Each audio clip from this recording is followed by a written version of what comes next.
দুজাহানের বাদশা রহমাতুল লিল আলামিন বলেন, সাহাবীরা রে, শবে বরাতের রাত, লাইলাতুন নিসফে মিন শাবানের রাত, এই রাতে তোমরা 100 রাকাত নফল নামাজ পড়বা, 2 রাকাত করে। ইয়া রাসূলুল্লাহ সাল্লাল্লাহু আলাইহি ওয়াসাল্লাম, নবী গো, এই রাতে আমরা 100 রাকাত নফল নামাজ পড়লে আল্লাহ আমাদেরকে কি দিবে? আমার নবী রহমাতুল লিল আলামিন বলেন, উম্মত রে, যে ব্যক্তি 100 রাকাত নফল নামাজ পড়বে রে, আমার আল্লাহ তার জন্য ওই রাতে 100 জন রহমতের ফেরেশতা জমিনে নাজিল করবে। সুবহানাল্লাহ। কয়জন? 100 জন। নবী বলেন, এই 100 জনের আমার আল্লাহ 4 ভাগে ভাগ করবেন, 1 ভাগে হবে 30 জন। সুবহানাল্লাহ। সুবহানাল্লাহ। নবী বলেন, 30 জন ফেরেশতা, যেই বান্দা শবে বরাতের রাত, লাইলাতুন নিসফে মিন শাবানের রাতে 100 রাকাত নামাজ পড়বে, ওই বান্দার জন্য 100 জন ফেরেশতা, রহমতের ফেরেশতা জমিনে নাজিল হবে। নবী বলেন, তার মধ্যে 30 জন ফেরেশতা এই বান্দার জান্নাতের জন্য দোয়া করবে। সুবহানাল্লাহ। নবী বলেন, বাকি 30 জনে এই বান্দার জন্য জাহান্নামের আযাব থেকে মুক্তি পাওয়ার জন্য দোয়া করবে। সুবহানাল্লাহ। আবার আমার নবী বলেন, তৃতীয় 30 জন, 3 × 90, তৃতীয় 30 জন, আমার নবী বলেন, ওই 30 জন ফেরেশতা আল্লাহর কাছে দোয়া করবে, এই বান্দার দুনিয়ার হায়াতে, জিন্দেগিতে সব ধরনের বালা মুসিবত থেকে আল্লাহ যেন তার হেফাজত করে। সুবহানাল্লাহ। নবী বলেন, শেষে যে 10 জন, ওই 10 জন ফেরেশতা এই বান্দার জন্য দোয়া করতে থাকবে সারা রাত, এই বান্দার জীবনের প্রয়োজনগুলো আল্লাহ যেন মিটাইয়া দেয়, তার জীবনের গুনাহগুলো যেন মাফ করে দেয়। জোরে বলেন সুবহানাল্লাহ। শবে বরাতের রাতে নামাজ আসেনি? এখন কেউ বলতে পারে যে এই বর্ণনাটা দুর্বল, কেউ বলতে পারে বর্ণনাটা দুর্বল। ভাই, বর্ণনা দুর্বল হইলেও আমলের ক্ষেত্রে গ্রহণযোগ্য। হাদিসের উসুল জানতে হবে আগে। বর্ণনা দুর্বল যদি, এটাই হাদিসের সনদ যদি দুর্বল হয়, আমলের ক্ষেত্রে গ্রহণযোগ্য। আপনি যদি নামাজ এই 100 রাকাত না পড়েন, গুনাহ হবে না, কিন্তু পড়লে কি ফজিলত হবে দেখেন। 100 জন ফেরেশতা সারা রাত আপনার জন্য আল্লাহর দরবারে ফরিয়াদ করতেই থাকবে। জোরে কন্যা সুবহানাল্লাহ। আমি আপনি গুনাহগার, আমার আপনার জবানের কথা আল্লাহর পছন্দ নাও হইতে পারে, কিন্তু ফেরেশতারা গুনাহ করেনি? বলেন, ফেরেশতাদের গুনাহ আছে? নাই, কিন্তু এই ফেরেশতারা আমার আপনার জন্য দোয়া করবে। 12 রাকাত নামাজ তো এতদিন পড়তেন, যদি সুযোগ হয় 100 রাকাত পড়লে। শবে বরাতের রাতে আমরা সুন্নিরা তো আর ঘুমাই না, একবারে সারা রাত ইবাদত বন্দেগী করে, তারপর আমরা ফজরের নামাজ আদায় করে, তারপর দোয়া মোনাজাত করে, তারপরে এর মধ্যে আবার সাহারি করি রোজা রাখার জন্য, এরপরে আমরা বাড়িতে যাই। তা আল্লাহ আমাদেরকে এবার 100 রাকাত নফল নামাজ পড়ার তৌফিক দেন। জোরে পড়েন আমিন। শবে বরাতের রাতে আর কি কি আমল করা যায়? নূর নবী রহমাতুল লিল আলামিন বলেন, আমার নবীজির বিবি আমাদের আম্মা জান আয়েশা সিদ্দিকা রাদিয়াল্লাহু তাআলা আনহা বলেন, একদিন নবীজিকে আমি আমার হুজরায় বিছানায় খুঁজে পাইলাম। আমি ভাবছি নবীজি অন্য বিবিদের ঘরে গেছে, এটা ভাইবা নবীজির অন্যান্য বিবিদের ঘরে গিয়ে তালাশ করলাম, নবীজিকে পাইলাম না।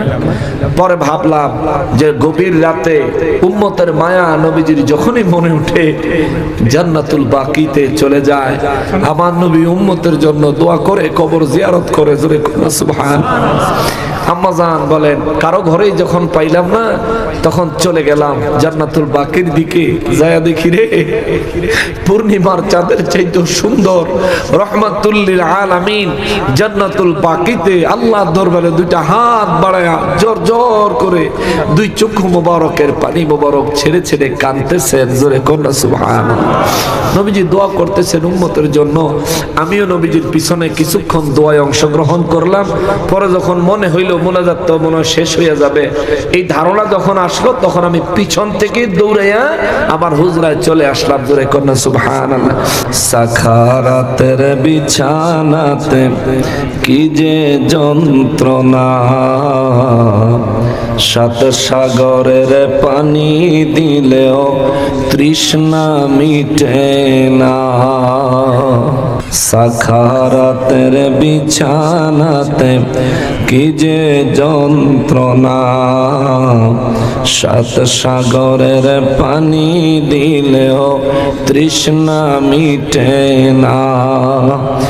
ওরে কাউসারেরই মালিক নবী, কাউসারেরই মালিক নবী, মনে রাখিও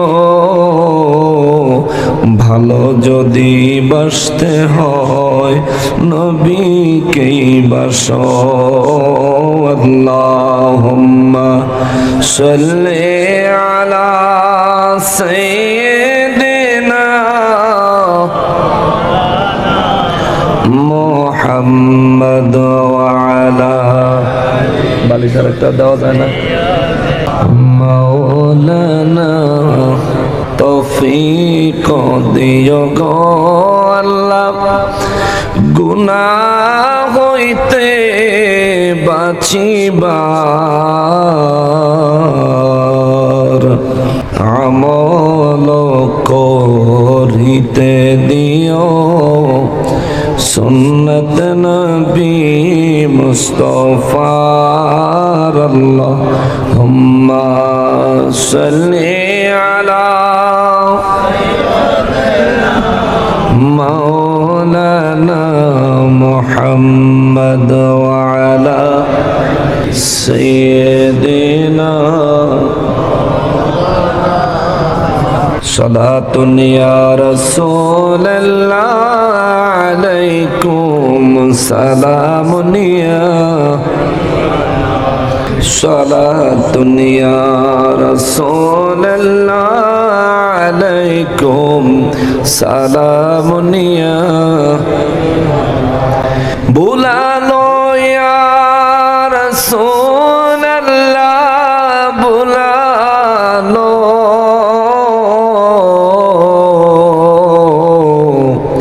हमें एक बार मदीने में बुला लो, सलातुन या रसूलल्लाह अलैकुम सलामुन या,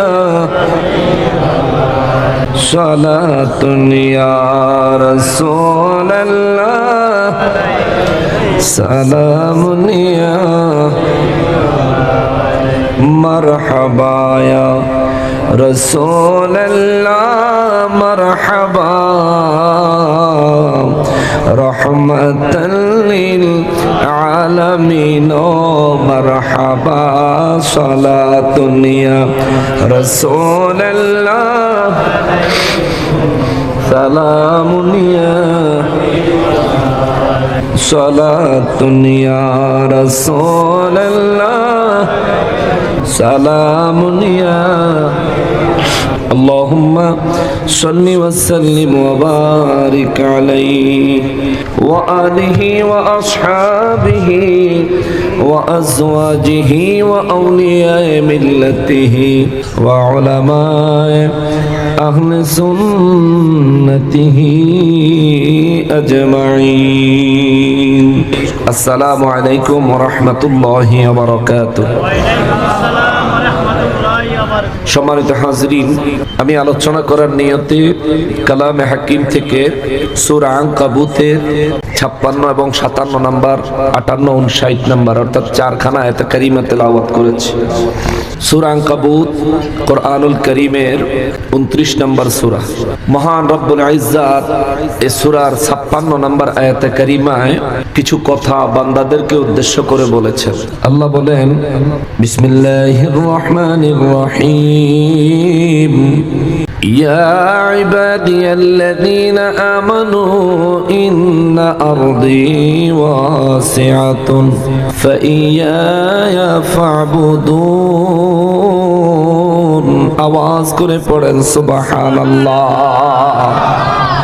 রব্বুল আলামিন বলেন, ইয়া ইবাদিয়াল্লাযীনা আমানু, হে আমার ঈমানওয়ালা বান্দারা রে। আমার আল্লাহ ডাক দিলেন, ইয়া ইবাদি, হে আমার বান্দারা, আল্লাযীনা আমানু, যারা ঈমান আনয়ন করেছো। সুবহানাল্লাহ। আল্লাহ প্রথমে বললেন ইয়া ইবাদি, হে আমার বান্দারা।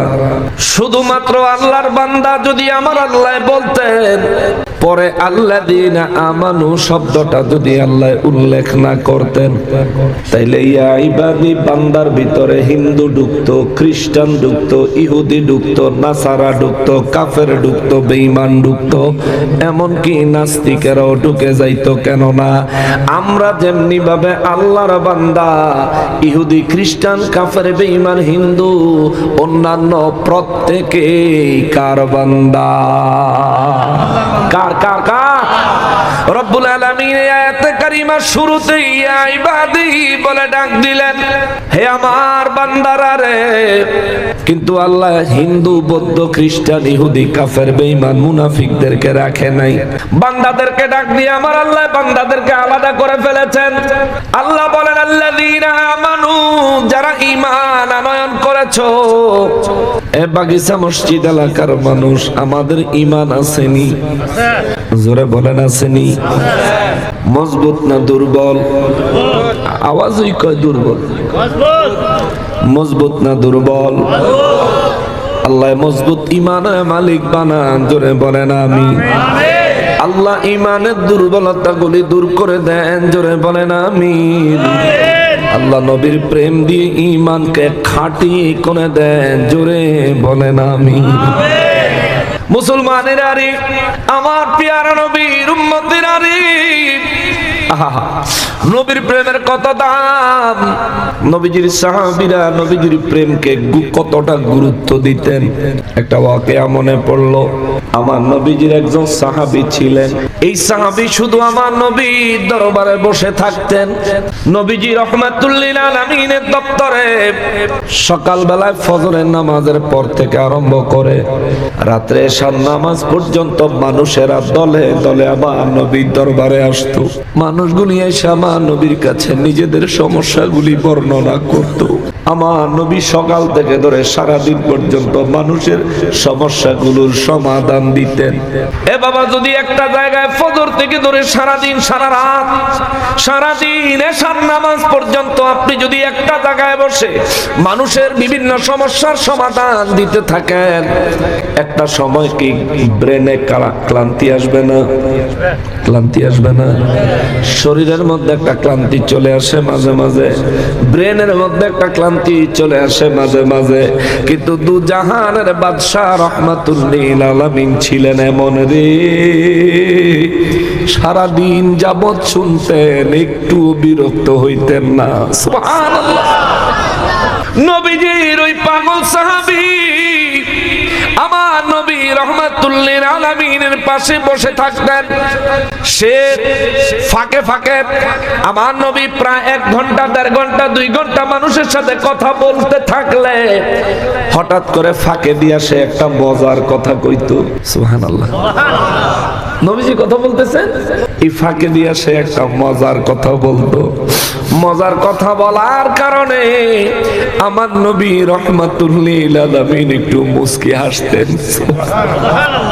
এই পাগলায় নবীজির এই হাসি মুবারক দেখার জন্য সারা দিন এশার নামাজ পর্যন্ত মসজিদে নববী শরীফে বসে থাকতেন। সুবহানাল্লাহ।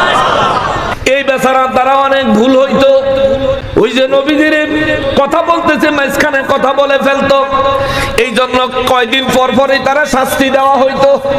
একদিন রাহমাতুল লিল আলামিনের নির্দেশে ওই সাহাবীরে কোড়া মারতেছে। কোড়া মানে চাবুকের মতো, কিন্তু চাবুক নয়, ওটা চাবুকের চাইতেও শক্ত, চাবুকের চাইতেও মজবুত, চাবুকের আঘাতের চাইতেও বেশি আঘাত লাগে কোড়া মারলে। ওই সাহাবীরে কোড়া মারতেছে, আর আশেপাশে সাহাবায়ে কেরাম বসে বসে বলতেছে, এই বেটা শিক্ষা হইল না, কয়দিন পরে পরে একই কাম করে আর খালি শাস্তি পায়। এ বেটা তোমার উপর আল্লাহর লানত। আহা, নবীর প্রেমের কত দাম। এ বেটা তোমার উপর আল্লাহর লানত। সাহাবায়ে কেরাম যখন এই কথা বললেন, আমার নবী সঙ্গে সঙ্গে হুজরা মোবারক থেকে দৌড়ায় বের হয়ে আসলেন। আমার নবী বলেন, কে বললো? কে তারে লানত দিল? কে তারে লানত দিল? খবরদার আমার সাহাবীরে লানত দিও না। আমার সাহাবী যদি ভুল করে থাকে, আমার সাহাবী যদি কোড়ার আঘাত খাইয়া থাকে, আমার সাহাবীর কোড়ার আঘাত খাওয়ার কারণ হলো আমি নবীর ভালোবাসা। জোরে কন্যা সুবহানাল্লাহ। আরে দুনিয়ার মানুষ, আমি নবী তোমাদের অন্তরের অবস্থা বুঝি রে। আমার এই পাগলায়, এই সাহাবী আমি নবীর শানে, আমি যখন বসে থাকি মানুষের সঙ্গে যখন কথা বলতে থাকি, মাঝে মধ্যে এই পাগলায় মজার কথা বলে বলে আমি নবী রাহমাতুল লিল আলামিনের একটু মুস্কি হাসায়া দেয়। কিন্তু আমার এই সাহাবী যা কিছু করে আমি নবীর মহব্বতে করে, আমি নবীর ঈমানে করে। আমি নবীর উপর মহব্বত কত পরিমাণে তার অন্তরে রয়েছে, আমি নবী রাহমাতুল লিল আলামিন তার মহব্বত দেখি। সে ঈমানওয়ালা, খবরদার কেউ তার লানত দিবা না। চিৎকার দিয়া বলেন সুবহানাল্লাহ।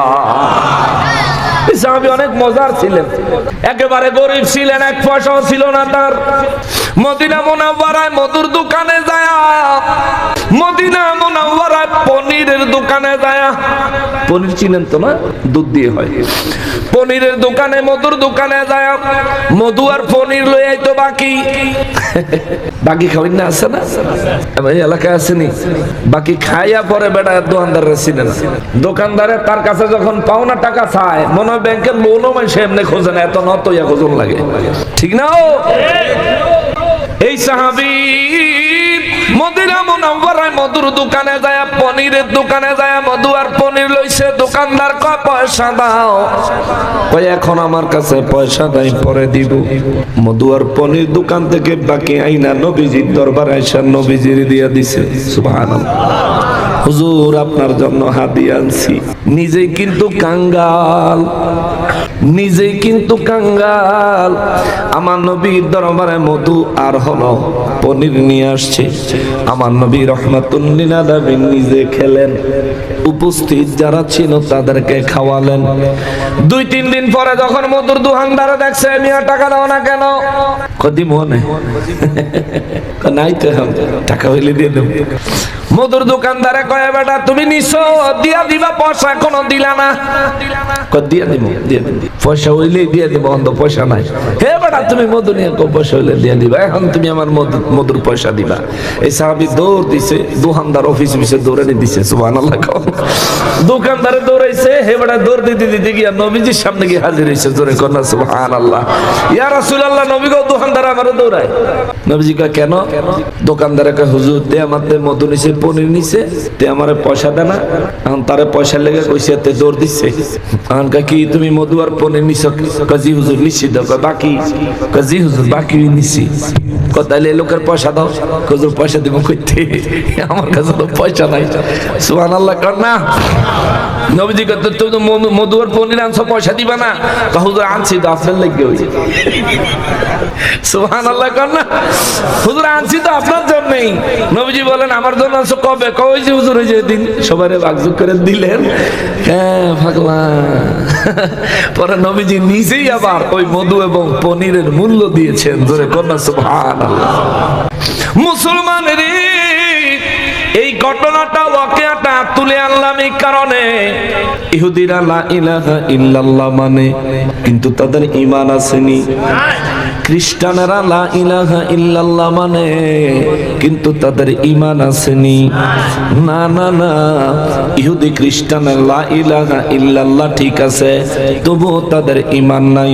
হিন্দুদের লা ইলাহা ইল্লাল্লাহ ঠিক নাই। মুসলমান নাসারাদের, কাফের বেঈমানদের লা ইলাহা ইল্লাল্লাহ ঠিক নাই। আর নাস্তিকদের ক্ষেত্রে তো ইলাহ ওই ঠিক নাই। এরা ইলাহি মানে না, খুদাই মানে না, সৃষ্টিকর্তাকেই মানে না। এই জন্য আমার রব্বুল আলামিন সূরা আনকাবুতের 56 নম্বর আয়াতে ইয়া ইবাদি বলে ডাক দিয়ে আল্লাহ ভিন্ন করে দিলেন, আল্লাযীনা আমানু, ও আমার ঈমানওয়ালা বান্দারা রে। এই জন্য আমি জিজ্ঞেস করেছি, বাগিচা মসজিদ এলাকার মানুষ বুঝে থাকলে আমার একটু জবাব দেন রে বাবা, আমাদের ঈমান আছে নি? তাহলে 1450 বছর আগে ইমানদার বান্দাদেরকে আমার আল্লাহ যে আমার নবীর নুরানি জবান মোবারকে ডাক দিলেন, ওই ডাকের মধ্যে আমি আর আপনি আমরা নাদানেরা চিনি। জোরে বলে না চিনি, আরো জোরে বলে না চিনি। তাইলে এই আয়াতের সামনের দিকের কথাগুলো আল্লাহ 1450 বছর আগে যেই ইমানদারদের জন্য বলেছিলেন, ওই ইমানদারদের কাতারে আমরা তখন রূহের জগতে আমার আল্লাহ আমাদেরকেও হিসাব করেছেন। জোরে বলেন আল্লাহু আকবার। তাহলে এবার মনোযোগ দিয়ে শুনতে হবে। রব্বুল আলামিন বলেন, ইয়া ইবাদিয়াল্লাযীনা আমানু, হে আমার ঈমানওয়ালা বান্দারা রে, ইন্না আরদি ওয়াসিআতুন, নিশ্চয় আমি আল্লাহ আমার এই জমিনকে প্রশস্ত করে দিয়েছি। সুবহানাল্লাহ। নিশ্চয় আমি আল্লাহ আমার এই জমিনকে প্রশস্ত করে দিয়েছি। ঈমানওয়ালা বান্দারা রে, আমি আমার এই জমিনকে প্রশস্ত করেছি। কত প্রশস্ত করেছেন আমার আল্লাহ! এই পৃথিবীর আপনি যেখানে বসে আছেন, এইখান থেকে এই পৃথিবীর পুরো সাইজ কত জানা আছেনি? জানা নাই। আপনি যেখানে বসে আছেন, আপনি যদি নিজেকে সেন্টার বানান, আপনার ডান দিকে, আপনার বাম দিকে, আপনার সামনে, আপনার পিছনে, চতুর্দিকে এই পৃথিবীর দূরত্ব হলো 51 কোটি কিলোমিটার। সুবহানাল্লাহ। আপনি যেদিকে যাইবেন, যদি আপনি সামনের দিক থেকে যাইতে থাকেন 51 কোটি কিলোমিটার যাওয়া লাগবে, পিছন দিকে গেলেও 51 কোটি কিলোমিটার যাওয়া লাগবে। বিজ্ঞানের ভাষায়, অঙ্কের ভাষায়, ম্যাথমেটিক্সের ভাষায় এটারে বলা হয় বর্গ কিলোমিটার। অর্থাৎ পুরো পৃথিবীর সাইজ হলো 51 কোটি বর্গ কিলোমিটার। আল্লাহ কয়, বান্দারে তোমার হাতে তুমি 3.5 হাত একটা মানুষ আমি আল্লাহ বানাইছি। তুমি মানুষকে এই জমিনের উপর বিচরণ করার জন্য, বসবাস করার জন্য, জীবিকা নির্বাহ করার জন্য, তোমার হায়াতে জিন্দেগি অতিবাহিত করে জান্নাত কামাই করার জন্য আমি রব্বুল আলামিন তুমি 3.5 হাত মানুষের জন্য, একজন মানুষের জন্য এই 51 কোটি বর্গ কিলোমিটারের একটা পৃথিবী বানায়া দিছি রে। এই পৃথিবীর মধ্যে কোনো নেয়ামতের অভাব রাখি নাই। আল্লাহু আকবার। কোনো নেয়ামতের অভাব রাখি নাই। মাটির নিচে আলু কেটে রাখলে এক টুকরা, আমি সেখান থেকে কয়েকটা আলু তোমারে দিয়ে দেই। এ বান্দা, মাটির নিচে ফসল পুতলে ওই ফসল কয়েক গুণ বৃদ্ধি করে আমি আল্লাহ দিয়ে দিই। একটা ধান থেকে যে গাছ হয়, ওই গাছের মধ্যে কতগুলো ধান, অসংখ্য ধান আমি আল্লাহ দান করে দেই। এরে বান্দারা রে, এই পৃথিবীতে ফল ফলাদি, ফসল, জমিন, খাল বিল, নদী, নদী নালায় পানি এবং মাছ এবং জলজ প্রাণী তোমাদের গ্রহণ করার মতো, খাওয়ার মতো, জীবিকা নির্বাহ করার মতো সমস্ত নেয়ামত দিয়া এই পৃথিবীটারে আমি আল্লাহ বানাইছি। এই পৃথিবীটারে আমি আল্লাহ ফুটবলের মতো সাইজ দিয়েছি গোল, কিন্তু এই পৃথিবী গোল করার জন্য আমি আল্লাহ হাওয়া দিয়া, বায়ু দিয়া পৃথিবীটাকে সীমানা দিয়েছি। সুবহানাল্লাহ। হাওয়া দিয়া সীমানা দিছে আল্লাহ। এই জন্য বিজ্ঞানের ভাষায় বাচ্চারা পড়ে পৃথিবীর আকর্ষণ শক্তি, তারপর মধ্যাকর্ষণ শক্তি। অর্থাৎ পৃথিবীর একটা চুম্বকীয় শক্তি আছে, এই শক্তির সীমানা পার হইলে ওটারে বলে মধ্যাকর্ষণ শক্তি। ওই মধ্যাকর্ষণ শক্তিতে এই বিমান যখন জমিন থেকে উপরের দিকে উঠে ওই মধ্যাকর্ষণ শক্তি পর্যন্ত যায়। ওখানে যাওয়ার পরেই বিমান আর নিচের দিকে আইয়ে না, ওখানে গেলে নরমালে চলতে পারে, নিচের দিকে আর টানে না। কিন্তু পৃথিবীর সীমানার ভিতরে যতক্ষণ থাকে বিমানের তখন নিচের দিকেই টানে। সুবহানাল্লাহ বলেন। মুসলমানেরা রে, মুসলমান, আপনার আমার হায়াতে জিন্দেগির সময় কাটানোর জন্য 51 কোটি বর্গ কিলোমিটারের একটা পৃথিবী আমার আল্লাহ আমাদেরকে দিলেন। যে পৃথিবীতে অক্সিজেনের অভাব নাই, যে পৃথিবীতে পানির কোনো অভাব নাই, যে পৃথিবীতে ফলমূলের কোনো অভাব নাই, যে পৃথিবীতে আমার মতো একটা মানুষ বেঁচে থাকার জন্য প্রত্যেকটা প্রয়োজনীয় বস্তু আমার হাতের নাগালে দিয়ে দিয়েছেন কি আল্লাহ? জোরে বলেন নাকি? আরো জোরে বলেন নাকি? আমরা এই যে দুনিয়ার হায়াতে জিন্দেগিতে বাঁচবো কয় বছর, কারো কাছে গ্যারান্টি আছে নি? এ বাবা, আমার আপনার কবরের সাইজ কত? কত 3.5 হাত জানা আছে নি? কবরের সাইজ কত রে বাবা? আমার হাতে আপনার কবর 3.5 হাত না, আপনার হাতে আমার কবর 3.5 হাত না, আপনার হাতে আপনার কবর 3.5 হাত। এই এলাকায় 100 বছর বয়সী মুরব্বী আসেনি? 100 বছর বয়সী কোন মুরব্বী আছে? আছেন? 100 বছরের বয়সী এরা কইতাছে নাই। 100 বছর বয়সী মুরব্বী বর্তমানে এই এলাকার মধ্যে নাই। হে মুসলমান, আপনি যদি মনে করেন আপনি 100 বছর হায়াত পাবেন, যদি ধারণা করেন আপনি 100 বছর হায়াত পাবেন, নিশ্চয়ই আপনার ওই 100 বছরের হায়াতের 10 বছর, 20 বছর, 50 বছর, 30 বছর কাইটা গেছে। এখানে অনেক মানুষ আছে যাদের বয়স 40-এর ঊর্ধ্বে, অনেক মানুষ আছে যাদের বয়স 30-এর ঊর্ধ্বে, অনেক মানুষ আছে যাদের বয়স 20-এর ঊর্ধ্বে, অনেক মানুষ আছে যাদের বয়স 10-এর ঊর্ধ্বে, অনেকের বয়স 10-এর চাইতে নিচে। এ মুসলমান, আপনি একজন প্রাপ্তবয়স্ক হিসাবে আমি যদি হিসাব করি, আপনার জিন্দেগির বয়স যদি হয় 10 বছর, আপনি যদি 100 বছর হায়াত পান, বাঁচবেন আরো 90 বছর। এই 90 বছরের জিন্দেগি 100 বছরের জিন্দেগি যাপন করার জন্য যেই পৃথিবীতে আল্লাহ আপনাকে পাঠালেন, এই পৃথিবীর পরিধি হলো 51 কোটি বর্গ কিলোমিটার। কিন্তু বাবা রে, ওই যে কবর, যেই কবরের মধ্যে হায়াতের চাইতে হাজার হাজার হাজার হাজার গুণ বেশি সময় যেই কবরে কাটাইতে হবে, ওই কবরের সাইজ মাত্র 3.5 হাত। এই কথাটা জানা চিনি? কবরের জায়গা 3.5 হাত, এই কথাটা জানা চিনি? আছে, কিন্তু মানা নাই। মনে হয় যে মারা গেছে, তারা দাফন করাইলাম, হে দেখা মরছে, আমি মরমুনি। বাবারে, আপনার 40 বছরের হায়াতে জিন্দেগিতে আপনি দুনিয়ায় বহু অর্থ রোজগার করেছেন, বহু অর্থ আপনি রোজগার করেছেন। এই রোজগার করা অর্থ দিয়ে প্রথমে কি করবেন? একটা জমি কিনলেন, তারপরে নিজের জন্য একটা বাড়ি বানালেন। ওই বাড়িটা আপনাকে আল্লাহ যদি অনেক ধন সম্পদ দিয়ে থাকে, আপনি নিজের মনের মতো সুন্দর করে বাড়িটা বানাবেন। ওই বাড়িতে যেই ঘরে আপনি থাকবেন, ওই ঘরটারে আপনি আরো সুন্দর করে বানাবেন। পুরো বাড়িটা যত সুন্দর হবে, আপনার নিজের থাকার ঘরটা তার চাইতে বেশি সুন্দর হবে। পুরো বাড়ির টাইলস আর আপনার মাস্টার বেডের টাইলস কিন্তু মিলবে না।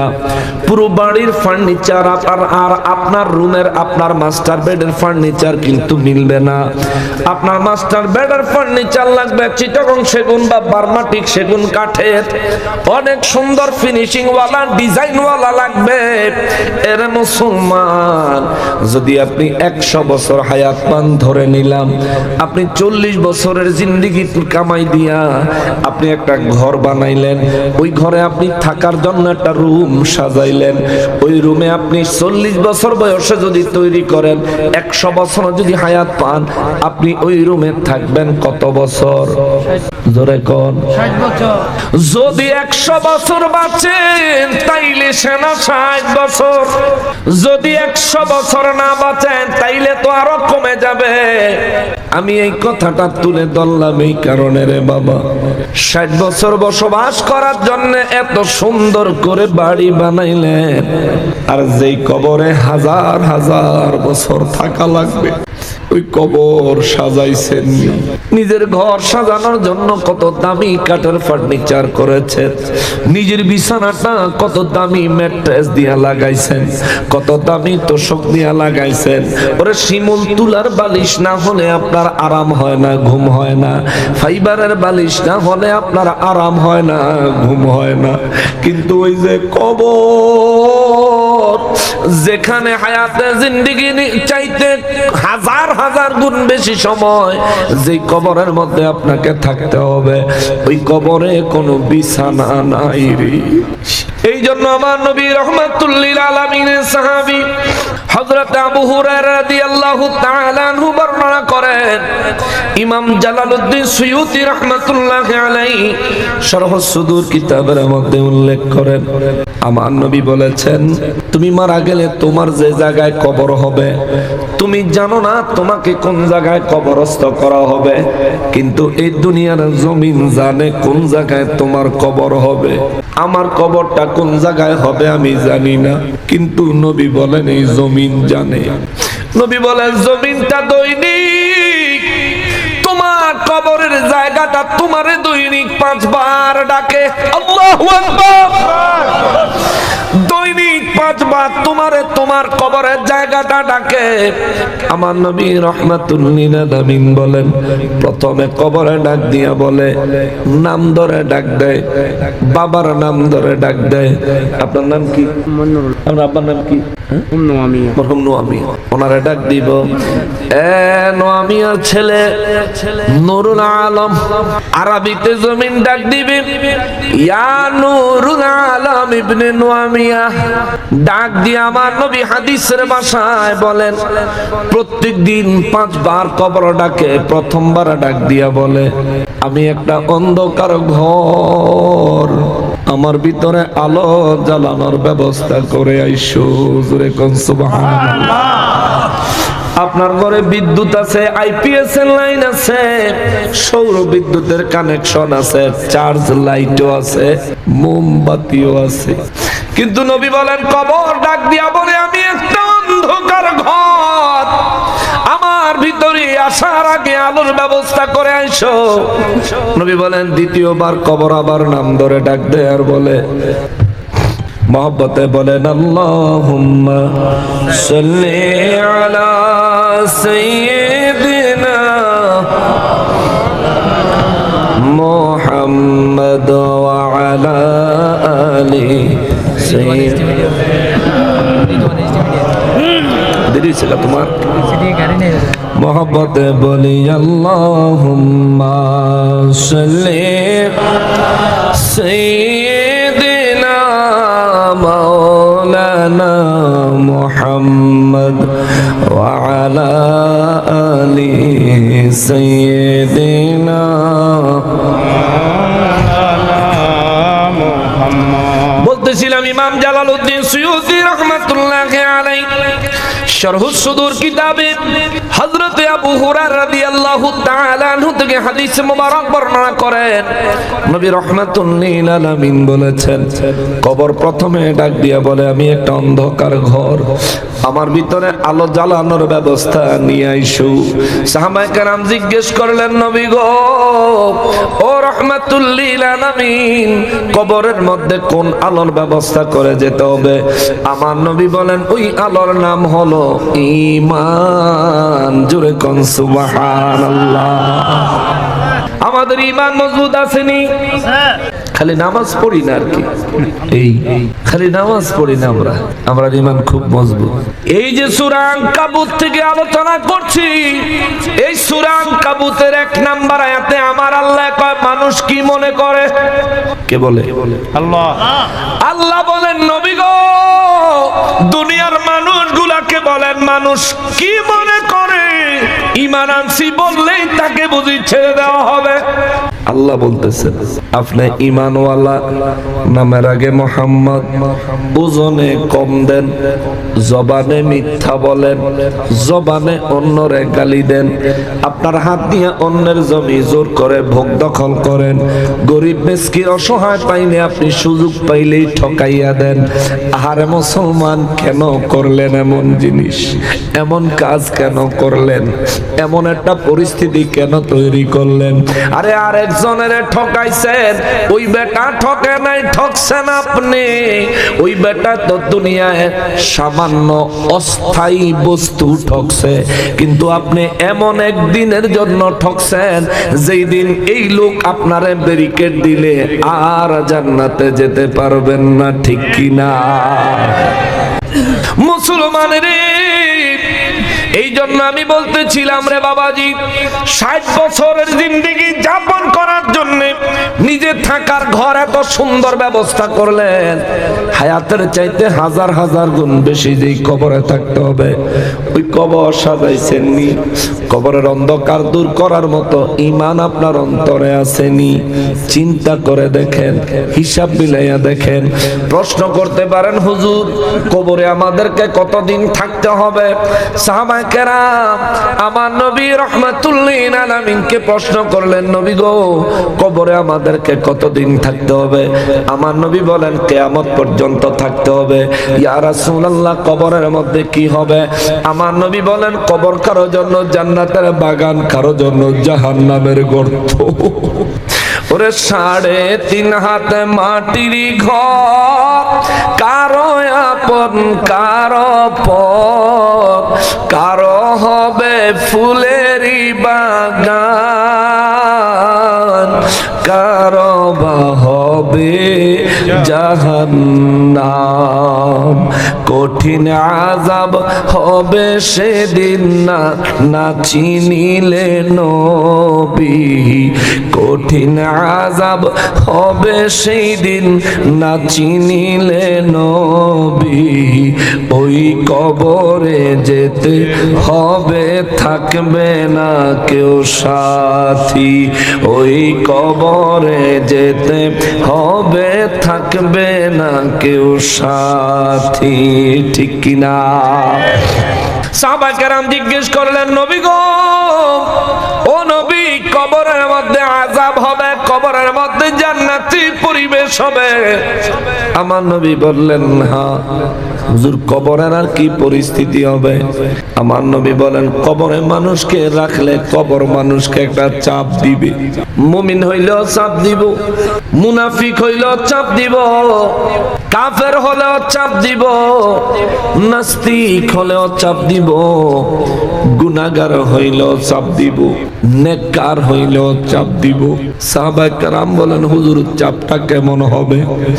আমার নবী বলেন কবর যখন কোনো মানুষকে চাপ দিব রে, ওই মানুষের ডান দিকের হাড্ডিগুলো বাম দিকের হাড্ডির ভিতরে টাস টাস করে ফাইটা ঢুইকা যাবে। জোরে বলেন আল্লাহু আকবার। সাহাবায়ে কেরাম কবরের চাপের ভয়ে জর্জর করে চোখের পানি ছেড়ে দিলেন। আমার নবীর নূরানি চেহারা মোবারকের দিকে তাকাইয়া দেখে সাহাবায়ে কেরামের আগে আমার নবীজির নূরানি চক্ষু মোবারকের 2 ফোঁটা পানি মোবারক টপ টপ করে দাড়ি মোবারক বায়া জমিনে পড়ে গেছে। সাহাবায়ে কেরাম কান্দে, আমার নবী রাহমাতুল্লিল আলামিন কান্দেন।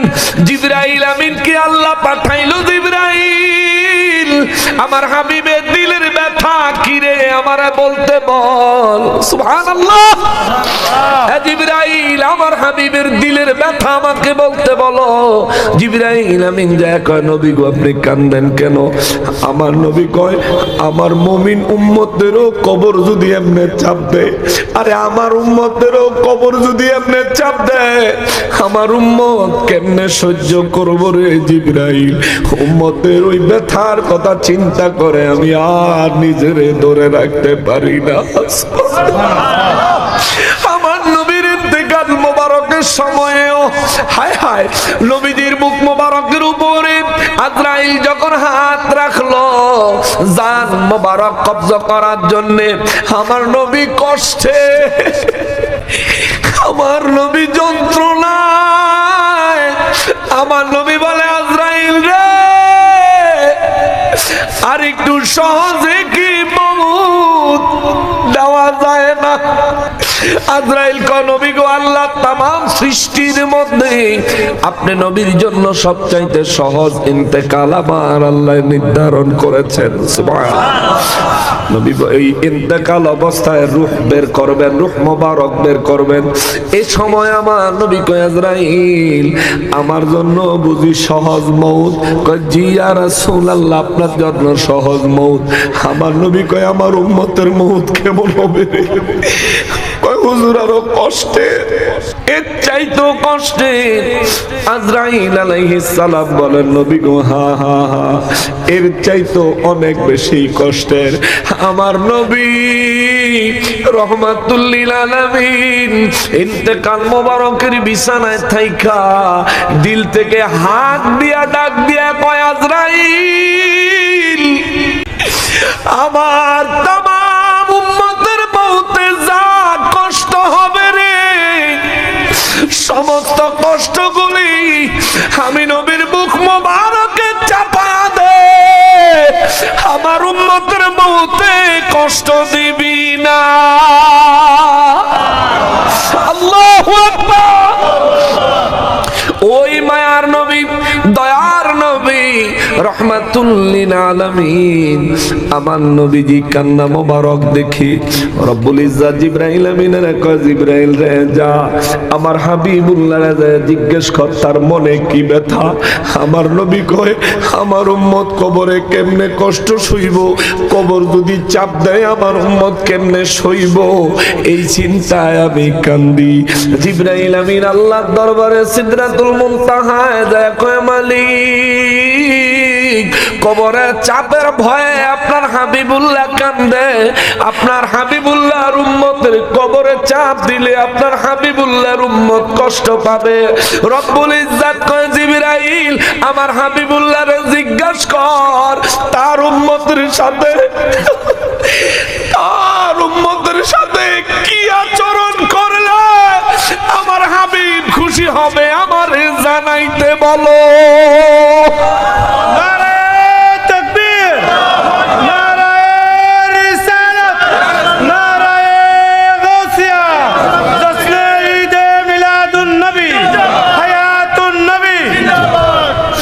দয়ালো নবী প্রেমের ছবি আর আসবেন না জগতে, আমার দয়ালো নবী প্রেমের ছবি আর আসবেন না নবী উম্মতের কান্ডারি, ওরে সত্যের দিশারি, শাফাআত করিবেন নবী হাসরে, নবী উম্মতের কান্ডারি, ওরে সত্যের দিশারি, শাফাআত করিবেন নবী হাসরে, নবী হাসর দিনে উম্মত বিনে, নবী হাসর দিনে উম্মত বিনে, যাবেন না নবীজি বেহেশতে আর আসবেন না জগতে, আমার দয়ালো নবী প্রেমের ছবি আর আসবেন না জগতে, আমার দয়ালো নবী প্রেমের ছবি আর আসবেন নবীর 63 সালে জিন্দেগি, ওরে কাঁদছেন বলে উম্মতি, এখন কাঁদেন শুয়ে মদিনাতে, নবীর 63 সালে জিন্দেগি, ওরে কাঁদছেন বলে উম্মতি, এখন কাঁদেন শুয়ে মদিনাতে, নবী মদিনায় শুইয়া উম্মতের লাগিয়া, নবী উম্মতের লাগিয়া মদিনায় শুইয়া কান্দেন নবী দিনে রাতে, আর আসবেন না জগতে আমার দয়াল নবী, প্রেমের ছবি আর আসবেন আমার দয়াল নবী, প্রেমের ছবি আর আসবেন না জগতে। এ মুসলমানেরা রে, আমার নবী রাহমাতুল লিল আলামিনের মহব্বতের কথাগুলো আপনাদের সামনে তুলে ধরছি কারণে রে বাবা, এই দুনিয়ায় কেউ যদি 100 বছর বাঁচে, 100 বছর পরে হলেও তাকে চলে যেতে হবে। কেউ যদি 150 বছর বাঁচে, 150 বছর পরে হলেও চলে যেতে হবে। কেউ যদি 300 বছর বাঁচে, বাদশা জুলকারনাইন 1600 বছর হায়াত পেয়েছিলেন। সুবহানাল্লাহ, 1600 বছর হায়াত পেয়েছিলেন। দুনিয়ায় থাকতে পারছেননি, চলে যেতে হয়েছে। আমার আবার আপনারও চলে যেতে হবে। এই দুনিয়ার সম্পদ দুনিয়ায় রেখে যেতে হবে। দুনিয়ার কোন সম্পদ আমার আপনার সঙ্গে কবরের সাথী হবে না। তবে আপনি যদি ইচ্ছা করেন দুনিয়ার কোন সম্পত্তি আপনার সঙ্গে কবরের সাথী, হাসরের সাথী বানাইতে পারেন, এমন পদ্ধতি আমার নবী রাহমাতুল লিল আলামিন বর্ণনা করেছেন। আর সেই পদ্ধতি হলো দান সদকা করা। জোরে বলেন সুবহানাল্লাহ। এই দুনিয়ায় বাড়ি করলেন, আপনি মারা গেলে বাড়ি থেকে বের করে দিবেন। গাড়ি করলেন, মারা গেলে সন্তানাদি মালিক হয়ে যাবে। সম্পত্তি বাড়াইলেন, মারা যাওয়ার পরে সম্পত্তির ওয়ারিসেরা মালিক হয়ে যাবে। নবী বলেন, দুনিয়ায় কোনো মানুষ যেটুকু খায়, যেটুকু পরে এবং যেটুকু দান সদকা করে, এই 3 টুকুর মালিক হলো ওই ব্যক্তি নিজে। আর বাকি যত বাড়ি আছে, গাড়ি আছে, সহায় সম্পদ আছে, জায়গা জমি আছে, এই সব কিছুর কোনো কিছুর সে মালিক না। নবী বলেন, বরং এই সমস্ত কিছুর সে হইল পাহারাদার। ইংরেজিতে বলে সিকিউরিটি, বাংলায় আরো ক্লিয়ার করে বললে বাংলায় বলে দারোয়ান। আমিও দারোয়ান, আপনিও দারোয়ান। আমরা আমাদের সন্তানদের জন্য আমাদের রোজগার করা গড়ে তোলা সম্পদগুলো পাহারা দিচ্ছি। মুসলমানদের নবীজির দরবারে জিবরাইল আমিন হাজির হলেন। ইয়া রাসূলুল্লাহ সাল্লাল্লাহু আলাইহি ওয়াসাল্লাম, নবী গো, আল্লাহ রাব্বুল আলামিন জানতে চায় আপনি মনের ব্যথা নিয়ে কান্না করলেন, আপনার উম্মতের সাথে কেমন আচরণ করলে আল্লাহ খুশি হবে। হুজুর, আপনি খুশি হবেন, আল্লাহ জানতে চায় গো নবী। আমার নবী রাহমাতুল লিল আলামিন বলেন, জিবরাইল রে, আমার রব্বুল আলামিনকে গিয়ে বলো আমার মুমিন উম্মতের জন্য কবরের চাপকে যেন সহজ করে দেয়, সহজ করে দেয়, সহজ করে দেয়। জিবরাইল আমিন সিদরাতুল মুনতাহা এক পলকে, আরেক পলকে দরবারে রিসালাতে, আল্লাহু আকবার, এক পলকে সিদরাতুল মুনতাহায়, আরেক পলকে মদিনা মুনাওয়ারায় আমার নবীজির দরবারে রিসালাতে আমার নবী রাহমাতুল লিল আলামিন জিবরাইল আমিন কয়, নবী গো,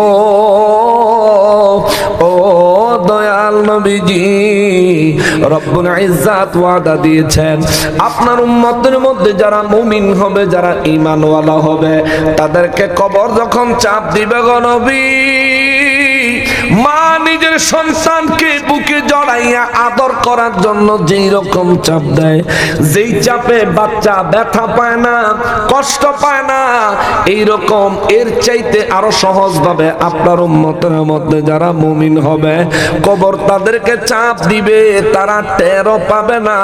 জোরে বলেন আল্লাহু আকবার। সাহাবায়ে কেরাম বলেন, নবী গো, ও নবী, কবরের মধ্যে আর কি হতে পারে? আমার নবী রাহমাতুল লিল আলামিন বলেন, দিনে 5 বার তোমারে কবরে ডাক দিয়া ওই 5টা মেসেজ দেয়। প্রথম মেসেজ হলো, আমি অন্ধকার ঘর, আমার ভিতরে আলো জ্বালানোর ব্যবস্থা করে আইসো।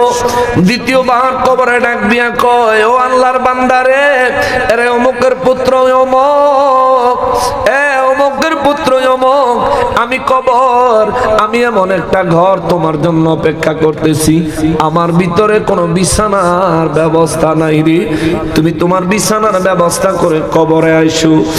এ আল্লাহর বান্দারা রে,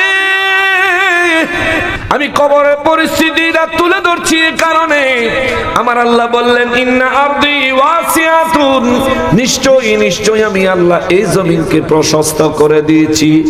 আরে 50 বছরের হায়াত, 100 বছরের হায়াত কাটানোর জন্য 51 কোটি বর্গ কিলোমিটারের পৃথিবী আল্লাহ দিয়েছে। এই পৃথিবী আমরা নিজের মনের মতো করে সাজাই, নিজের মনের মতো করে সাজাই। নবী বলেন মানুষের হায়াতের চাইতে তার মনের আশা বড়, হায়াতের চাইতেও আশা বড়। হায়াত কবে ফুরাইয়া যাবে ঠিক নাই, কিন্তু মনের আশা, এমন এমন স্বপ্ন দেখি, এমন এমন আশা করি, মনে হয় আগামী 2-4-5 হাজার বছরেও এই আশার কোনো শেষ হচ্ছে না, ঠিক না? আরে আমরা মানুষ। নবী বলেন কবর ডাইকা বলে আমার ভিতরে বিছানা নাই, বিছানা লইয়া আইও। নবী বলেন 4 নম্বরে কবর ডাইকা কয় আমার ভিতরে কোনো পোশাক নাই, পোশাকের ব্যবস্থা করে আইসো। 5 নম্বরে নবী বলেন কবর ডাইকা বলে আমার ভিতরে কোনো খাওয়া দাওয়া রিজিকের ব্যবস্থা নাই, রিজিকের ব্যবস্থা নিয়ে কবরে আইসো। সাহাবায়ে কেরাম বলেন নবী গো কবরের মধ্যে এই সব ব্যবস্থা নিয়ে যাইতে হলে কি করতে হবে? আমার নবী বলেন 1 নাম্বার ঈমান মজবুত হতে হবে, 2 নাম্বার আহলে বাইতের মহব্বত থাকতে হবে। সুবহানাল্লাহ, সুবহানাল্লাহ। 2 নম্বরে আহলে বাইতের মহব্বত থাকতে হবে। এই জন্য নবী বলেন আদিবু আওলাদাকুম সালাসা খিসালিন, তোমরা তোমাদের শিশু সন্তানগুলোরে 3টা শিক্ষা দাও। সুবহানাল্লাহ, সুবহানাল্লাহ। দাইলামি শরীফ 262 পৃষ্ঠা। আদিবু আওলাদাকুম সালাসা খিসালিন, তোমরা তোমাদের সন্তানদেরকে 3টা বিষয় অবশ্যই শিক্ষা দাও। আমার নবী নসিহত করেছেন 1 নম্বরে হুব্বে নবীকুম, তোমরা তোমাদের নবীর ভালোবাসা তাকে শিখাও। সুবহানাল্লাহ, সুবহানাল্লাহ। এই ক্ষেত্রে আপনারা চট্টগ্রামের মানুষ বড় সৌভাগ্যবান। আপনাদের এখানে জামিয়া আছে, আপনার চট্টগ্রাম শহরে কিংবা গ্রামে ঘুরাঘুরি করলে আজানের সময় 2-4টা মসজিদ ছাড়া সব মসজিদে নবীজির সালাত এবং সালাত শুনতে পাওয়া যায়। আর আল্লাহর ওলিদের কথা তো বলাই বাহুল্য, ইঞ্চি ইঞ্চি জমি আল্লাহর ওলিরা অবস্থান করে আছে। সুবহানাল্লাহ। আপনারা বড় সৌভাগ্যবান, বড় সৌভাগ্যবান, বড় সৌভাগ্যবান। আসলাম শেরে বাংলা হুজুরের মাজারে মোবারকার কাছ দিয়ে। আসতে আসতে যেদিকে আসি সেদিকে আল্লাহর ওলির দরবার, যেদিকে আসে সেদিকে আল্লাহর ওলির দরবার। হায় হায়, বড় সৌভাগ্যবান আপনারা। আল্লাহ আমাদের প্রত্যেককে খাঁটি ঈমানদার মুমিন হিসেবে কবুল করুন, জোরে বলেন আমিন। নবী আমার রাহমাতুল লিল আলামিন বলেন কবরের ভিতরে যদি জান্নাতি বিছানা পেতে চাও, কবরের ভিতরে যদি জান্নাতি পোশাক পেতে চাও, কবরে যদি জান্নাতি রিজিক পেতে চাও, আমার নবী বলেন তোমাদের জন্য নসিহত হলো জিন্দেগি আল্লাহর রাস্তায় কুরবান করে দাও। সুবহানাল্লাহ। কেননা আমার আল্লাহ সূরা বাকারার 154 নম্বর আয়াতে, সূরা আলে ইমরানের 169 নম্বর আয়াতে 2 জায়গায় আমার আল্লাহ বলেন ওয়ালা তাকুলু লিমান ইউকতালু ফি সাবিলিল্লাহি আমওয়াত, আর যারা আমি আল্লাহর পথে যাদের জীবনকে অতিবাহিত করেছে, খরচ করেছে, কুরবান করেছে, আল্লাহ বলেন ওয়ালা তাকুলু, আর খবরদার তারা মরে গেছে এই কথা তাদেরকে বলবা না। এ বেটা শোনো, মুহসিন আউলিয়া বাবায় মরে গেছে বলতে নিষেধ কার? আল্লাহ। এ বাবা শাহজালাল বাবায় মরে গেছে বলতে নিষেধ কার? মাইজ ভান্ডারের আল্লাহর ওলিরা মরে গেছে বলতে নিষেধ কার? আমানত শাহ বাবায় মরে গেছে বলতে নিষেধ কার? আল্লাহর পথে যারা নিজেদের জীবনকে অতিবাহিত করেছে, আল্লাহ কয় আমি আল্লাহ ডাইরেক্ট নিষেধ করলাম, লা তাকুলু, খবরদার বলবা না। সুবহানাল্লাহ। আর আমাদের দেশ কত রকমের কথা কয়, মৃত ব্যক্তি কাউরে কোনো সাহায্য করতে পারে না, আল্লাহ কয় তুই যে প্রথমে মৃত শব্দটা ব্যবহার করছো এটাই ব্যবহার করা যাবে নিষেধ। আল্লাহর হুকুম মানা নফল না সুন্নাত? মাশাআল্লাহ, ওয়াজও খেয়াল আছে। আল্লাহর হুকুম মানা প্রত্যেক ঈমানওয়ালা মুসলমানের জন্য ফরজ।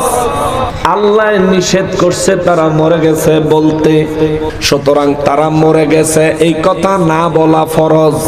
তারা মরে গেছে এই কথা বললে আল্লাহর হুকুম লঙ্ঘন হয়, ফরজ তরক হয়।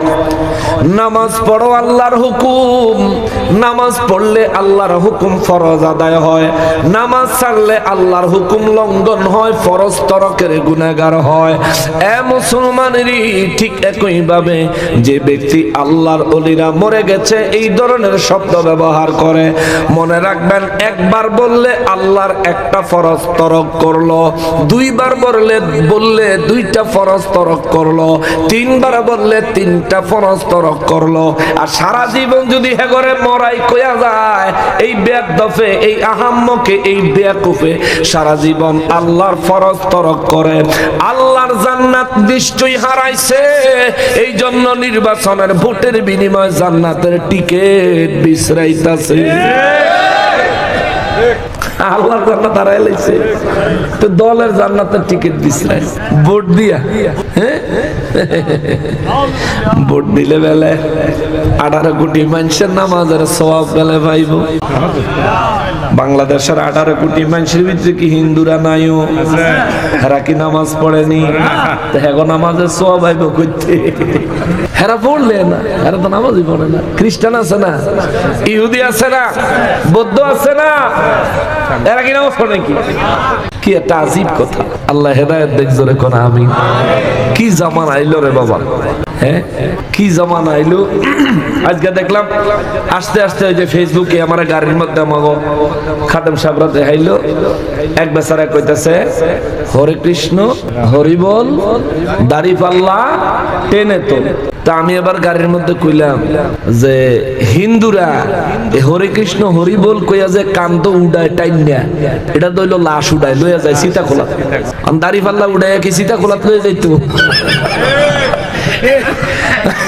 মানে কি বোকার মধ্যে একটা কথা বললো, চিন্তা করছেন? হ্যাঁ, এদেরকে এই দলের সর্বোচ্চ নেতৃস্থানীয় যারা আছে, নেতৃত্ব যারা দিচ্ছে, এরা কি একবারে দেখে না এগুলিরে কাঁচা বাঁশের কঞ্চি দিয়া 3 রাস্তার মোড় রাইকা শুধু ফাঁসার উপরে ফাতলা লঙ্গিটা দিয়া ইচ্ছা মতন বাইরে দিতে পারে না?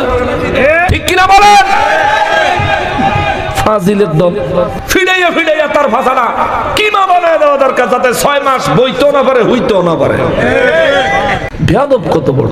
আরে বেকুব, এই দেশের সমস্ত হিন্দুরা এক হয়েও যদি তোমার মার্কারে টাইনা ধরে আর মুসলমানরা টানন লাগতো না, শুধু খালি যদি ভোট না দেয় তোর কুত্তায়ও জিগাইতো না।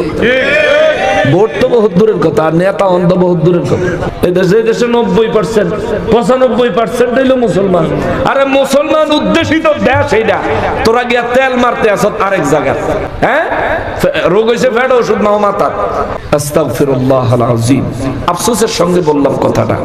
হ্যাঁ মুসলমানেরা রে, আমার প্যারা নবীর উম্মতেরা রে, ওদের জবানেই বেশিরভাগ শুনবেন আল্লাহর ওলিদের বিরুদ্ধে বিভিন্ন রকমের কথাবার্তা বলে। ওলি আল্লাহরা মরে গেছে, মৃত ব্যক্তি কোনো সহযোগিতা করতে পারে না, আল্লাহর ওলির দরবারে যায় আল্লাহর কাছে সাহায্য চাইতে পারে না। এই জন্য সে ফতোয়া দিতে দিতে দিতে দিতে জীবন পার করে দিল। কিন্তু তার দলের লোক দেখা যায় মন্দির ও মূর্তির সামনে যায় গীতা পড়ে, মন্দিরে মূর্তির সামনে যায় তাজিম লাগায়। এমনও ভিডিও দেখছি মূর্তির সামনে সেজদাও লাগাইছি। মুসলমান এমনও ভিডিও দেখছি পূজার প্রসাদ খাওয়ানোর লাগিয়া আখাওরাত দলেরা লাইন দিয়া সিরিয়াল দিয়া টেবিল বিছায়া বয়া কলা পাতা জনমের খাওয়া খাইছে। প্রসাদ খাইছে প্রসাদ। আরে মাজারে হয় মিলাদ, হেরা হেন যায় না। মন্দিরে হয় পূজা, হেরা হেন যায়। মাজারওয়ালায় শিরকের বিরুদ্ধে ইমানের পক্ষে মানুষকে দ্বীনের দাওয়াত দিয়া জীবন পার করে ইজ্জতের সঙ্গে মাজারে মোবারকায় অবস্থান করতেছে। সে সেখানে যায় না, জিয়ারত করে না, মাজারে গিয়া মিলাদও পড়ে না, মিলাদের শেষে তাবারুকও খায় না। আবার আরেক গ্রুপের হুজুরে, বড় হুজুরে, বিশাল হুজুরে, অনেক বুড়া হুজুরে কইছে মিলাদের তাবারুক বেলে পাখানা বলছে না বাবা। ওই হুজুরে কইল মিলাদের তাবারুক বেলে পাখানা। আমি এটা লিয়ে একটু চিন্তায় আছিলাম, এত সুন্দর জিনিসটা। আরে জিলাপি হইলো তো ভালা, মজ হইতো হালাল হইতো, রসগোল্লা হইলো হালালি মজাও। আবার যদি খিচুড়ি হয়, ডল্ডুল্লা খিচুড়ি, হ্যাঁ, তাও তো হালাল এবং ভালো জিনিস। আর যদি বিরিয়ানি হয়, কোনো কথাই নাই। এই সবই ভালো, হালাল, কিন্তু হুজুর এটার ভিতরে ফাখানা খোঁজে কেরে। চিন্তা করতে করতে 2025 সালে আল্লাহ একটা রেজাল্ট দিল। আল্লাহ দেখাইলো মিলাদ যারা পড়ে না, তবরুক যারা খায় না, হেগ দলের লোকেরা মূর্তির সামনে গীতা পড়ে ঠিক, পূজার প্রসাদ খায় ঠিক। পরে বুঝে আইলো মিলাদের তাবারুক গুনাহ, এটা হইল ঘি। খায়া হজম করতে মানুষের পেট লাগে, কুত্তার পেটে ঘি হজম হয় না, ঠিক কিনা? দেখাইয়া হজম করার লাগে মানুষের পেট লাগবে। আপনার এলাকায় কুকুর আসেনি? বাজারের থেকে 1 নাম্বার ঘি কিনা, 1 কেজি ঘি কিনা, তার সামনে খালি ডিব্বার মুখটা খুলে দিবেন, দেখবেন নাকটা দিয়াই দৌড় দিব, খামো না, এটা খাইলে হজমে বলা দে দৌড়ে রাস্তা গিয়া যদি দেখে পোলা ফাইনে একটু বায়না করে রাখছে, বগুড়ার দইয়ের মতন খাইব, ঠিক না? ইচ্ছা মতন একেবারে কলজাটা ঠান্ডা করে খাইবো, বগুড়ার দইয়ের মতন। ঘি খাইলো না কেন? তার পেটে হজম হয় না। তো মিলাদের তাবারুক খাইলো না কেন? হজম হয় না। কুত্তায় ঘু খাইলো কেন? হজম হয়। ওরা পূজার প্রসাদ খাইলো কেন? হজম হয়। শুনতে বন্ধ শোনা যায়, কিন্তু বাস্তবতা এটাই। মুসলমানের আমার পেয়ারা নবীর উম্মতেরা রে, এ বাবা একটু মনোযোগ দিয়ে শুনবেন, ধোঁকাবাজের পাল্লায় পড়বেন না। আমার রব্বুল আলামিন, আমার রব্বুল আলামিন 1450 বছর আগে বলেন, নবী গো, দুনিয়ার ইমানদার বান্দাদেরকে একটু ডাক দেন। আমি আল্লাহ তাদেরকে ডাক দিয়া বলতে চাই, ইন্না আরদি ওয়াসিআতুন, এই জমিন তোমাদের জন্য আমি প্রশস্ত করে দিছি। দেওয়ার পিছনে উদ্দেশ্য আছে, দেওয়ার পিছনে উদ্দেশ্য আছে। যে কথাটা বলছিলাম রে বাবাজি, আমার নবী বলেন, কবর তোমারে ডাইকা বলে আমার ভিতরে বিছানা নাই, আমার ভিতরে পোশাক নাই, আমার ভিতরে কোনো রিজিকের ব্যবস্থা নাই। আমার নবী বলেন, যদি এগুলো পাইতে চাও, আল্লাহর রাস্তায় নিজের জীবনকে কুরবান করে দাও। আল্লাহর সন্তুষ্টির জন্য নিজের মনের ইচ্ছা, নফসের তাড়নাকে কুরবানি করে দাও। যেই কাজ করলে আল্লাহ খুশি হবে ওইটা কর, যেটা করলে আল্লাহ খুশি হবে না ওটা ছেড়ে দাও। সেটা তোমার জন্য যত ভালোই হোক না কেন ছাইড়া দিবা। আর যে কাজ করলে আল্লাহ খুশি হবে, ওই কাজ যদি কষ্টদায়ক হয়, আমার নবী বলেন, উম্মত তুমি ওটা করবা, মনোযোগ দিয়ে করবা, ভালোভাবে করবা। শোনো রে, আমার বেলালের উমাইয়ায় কষ্ট দিতে দিতে দিতে দিতে আমার বেলালের শুধু প্রাণটা দেহে বাকি রাখছিল। আর কষ্ট দিতে দিতে আমার বেলালের কষ্টের কোনো সীমা ছিল না। সমস্ত কষ্ট সহ্য করেছে বেলাল। ওই কষ্ট সহ্য করতে করতে জবানে বলেছিল আহাদ আহাদ আহাদ, তার অন্তরে ছিল হুয়াল্লাহ, আর জবানে ছিল আহাদ। অর্থাৎ আল্লাহ হলেন তিনি যিনি এক। লাত উজ্জা খোদা হতে পারে না, লাত উজ্জা মানুষ সৃষ্টি করেছে, লাত উজ্জা নিজের ভালো মন্দ কিছুই করতে পারে না। যিনি সমস্ত কিছুর সৃষ্টিকর্তা, যিনি আমার মালিক, তিনি এক, তিনি হলেন আল্লাহ। জোরে বলেন সুবহানাল্লাহ। বেলাল রাদিয়াল্লাহু তাআলা আনহু মার খাইছে, ঈমান ছাড়ছে নি? ছাড়ছে? এর মরুভূমির বালুর মধ্যে চিৎ করে শোয়া মরুভূমির বালির মধ্যে চিৎ করে শোয়া রাখতো। গরমে যন্ত্রণায় কষ্টে বেলাল রাদিয়াল্লাহু তাআলা আনহু যখন উঠে যেতে চাইতেন, বুকে মোবারকের উপরে বিশাল বড় গরম উত্তপ্ত পাথর আইনা চাপায়া দিত। পিঠের নিচে গরম জমিন, পিঠের নিচে গরম মক্কার জমিন, বুকের উপরে গরম পাথর। এই কষ্ট সহ্য করতেন আর বলতেন আহাদ আহাদ আহাদ আহাদ। উমাইয়া যায় বলতো লাত উজ্জার প্রশংসা কর, লাত উজ্জার প্রশংসা এখন করবি। বেলাল রাদিয়াল্লাহু তাআলা আনহু ওই কালো মানুষটার সাদা চোখ দিয়া দুই ফোঁটা পানি বের হইয়া গড়ায়া গড়ায়া পড়তো, আর তিনি বলতেন আহাদ আহাদ আহাদ। এই উমাইয়া শেষ পর্যন্ত আর ধৈর্য রাখতে না পাইরা সেখান থেকে উঠাইয়া গলায় রশি বান্ধা মক্কার দুষ্ট ছেলেদের কাছে ছাইরা দিছে। দুষ্ট ছেলেরা মক্কা মুআজ্জামার বেলাল রাদিয়াল্লাহু তাআলা আনহুর গলার রশি দিয়া অথবা গলার মধ্যে শিকল ধরে ওই মক্কার দুষ্ট বাচ্চারা সারাদিন ধরে কুকুরের বাচ্চার মতো মক্কার অলিতে গলিতে চেঁচাইতো, মক্কার অলিতে গলিতে টানতো। বেলাল রাদিয়াল্লাহু তাআলা আনহুর পিঠ মোবারক পাথরের সাথে লেগে লেগে ফালা ফালা হয়ে যাইতো কিমার মতো। পিঠ মোবারক থেকে রক্ত মোবারক ঝরঝর করে ঝরতো।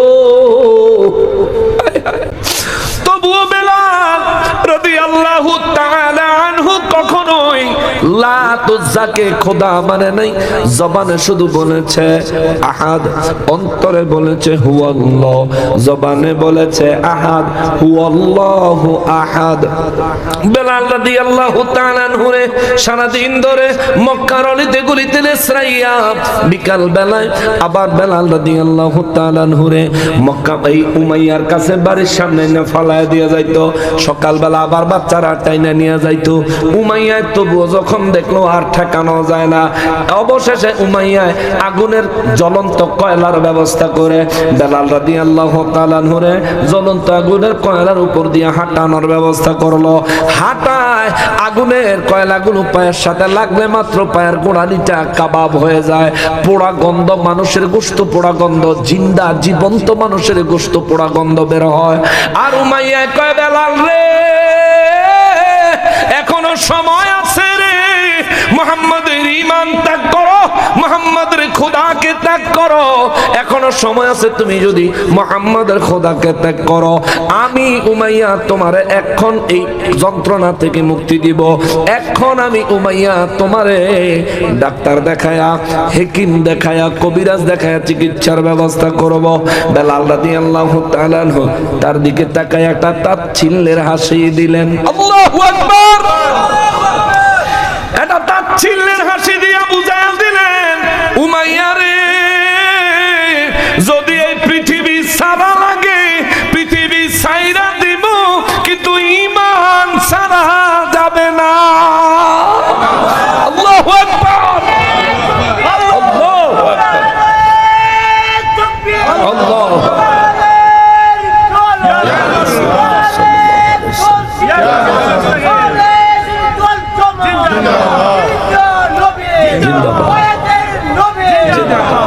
মুসলমান ওই বেলাল রাদিয়াল্লাহু তাআলা আনহু শেষ পর্যন্ত তার মুখের মধ্যে জ্বলন্ত আগুনের কয়লা ঢুকাইয়া দেওয়া হলো। জ্বলন্ত আগুনের কয়লার কারণে জিহ্বাটা পুড়ে গেল। জিহ্বা পুড়ে যাওয়ার কারণে বেলাল রাদিয়াল্লাহু তাআলা আনহুর জবানে যখন আজানের বাণীগুলো উচ্চারিত হতো, আজানের কথাগুলি উচ্চারণ করার সময় জিহ্বা পুড়া যাওয়ার কারণে অনেক সময় শব্দগুলো সঠিকভাবে স্পষ্টভাবে বের হতো না। কিন্তু এই বেলাল রাদিয়াল্লাহু তাআলা আনহু যদি আজান না দিত সকাল হইতো না। সুবহানাল্লাহ। একদিন এক সাহাবী আয়েশা কয়, এ সাহাবীরা রে, বেলালের জবানের আজান বোঝা যায় না, আজকে আমি ফজরের আজান দিই। সাহাবীরা কয় আপনার ইচ্ছা হলে দেন। বেলাল রাদিয়াল্লাহু তাআলা আনহু কিছু বলেন না। কারণ ওনার প্রতি নবীজির নির্দেশ হলো বেলাল তুমি আজান দিবা। নবী নির্দেশ দিছে, বেলাল রাদিয়াল্লাহু সেই নির্দেশের ওভারটেক করে কেমনে? তিনি চুপ করে আছেন, ওই সাহাবী আজান দিলেন, কণ্ঠ সুন্দর, জবানের আওয়াজ সুন্দর, আবার উচ্চারণের শব্দ খুব স্পষ্ট, সুন্দরভাবে আজান দিলেন। আমার নবী হুজরা মোবারক থেকে বের হয়ে আসে না। এ মুসলমানেরা, আমার নবী হুজরা মোবারক থেকে বের হয়ে আসে না। জিবরাইল আমিন আমার নবীর দরবারে আসলেন। আমার নবী কয়, জিবরাইল ফজরের ওয়াক্ত কি হয় নাই? জিবরাইল আমিন বলে, জি হুজুর হয়েছে। তাইলে কি জামাতে নামাজের জন্য যাব না? আমার নবীকে জিবরাইল আমিন বলেন, হুজুর যাবেন আজান হইলে। আমার নবী কয়, জিবরাইল আজান তো হইছে।